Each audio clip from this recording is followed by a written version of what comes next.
ঢাকা শহরে ছিনতাইয়ের প্রবণতা একটু বৃদ্ধি পাওয়ায় এবং দু একটি ঘটনা ভাইরাল হওয়ায় আমরা ছিনতাইকারী এবং চাঁদাবাজদের বিরুদ্ধে ব্যাপক অভিযান শুরু করেছি।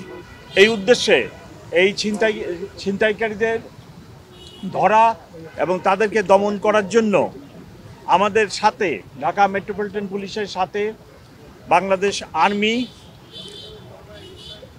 র্যাব, এপিবিএন, এটিইউ সকল এজেন্সি আমরা এক জায়গায় যৌথভাবে এই অভিযান পরিচালনা করছি।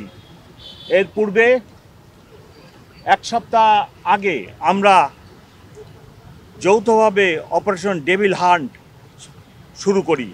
সেখানেও আমরা অনেক চিহ্নিত ক্রিমিনালদেরকে ধরে কোর্টে সোপর্দ করেছি।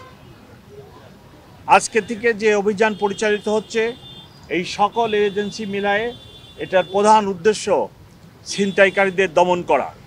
আপনারা জানেন এই ছিনতাইকারীরা অধিকাংশই 15 থেকে 20-22 বছরের বয়সের।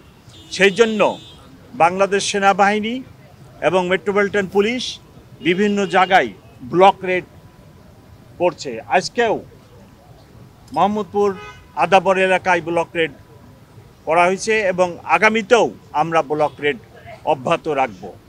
আমরা চিহ্নিত সন্ত্রাসীদের তালিকা করে সেই তালিকা মোতাবেক আমাদের অভিযান পরিচালনা করছি। এক্ষেত্রে কোনোভাবেই ভুল বোঝাবুঝির সুযোগ নেই যে আমরা যে কোনো মানুষকে অ্যারেস্ট করে থানায় নিয়ে কোর্টে সোপর্দ করতেছি। আমাদের চিহ্নিত ছিনতাইকারী আছে, আমরা তাদেরকেই শুধু অ্যারেস্ট করব।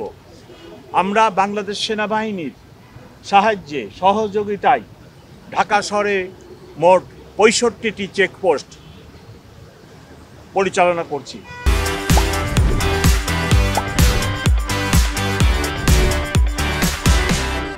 তার একটি এখানে এই চেকপোস্টগুলি আমরা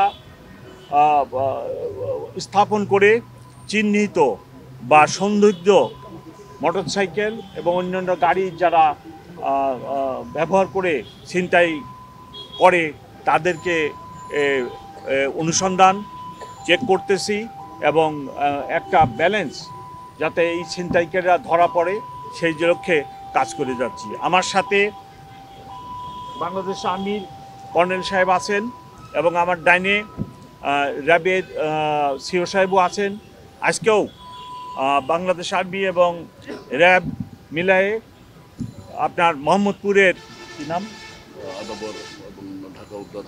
ঢাকা উদ্যান আদাবর থেকে চিহ্নিত সন্ত্রাসী টঙ্গা বাবু তাকেও অ্যারেস্ট করা হয়েছে, মোহাম্মদপুর থানায় আছে। এর আগে আমরা কবজি কাটা আনোয়ার তাকেও অ্যারেস্ট করছি।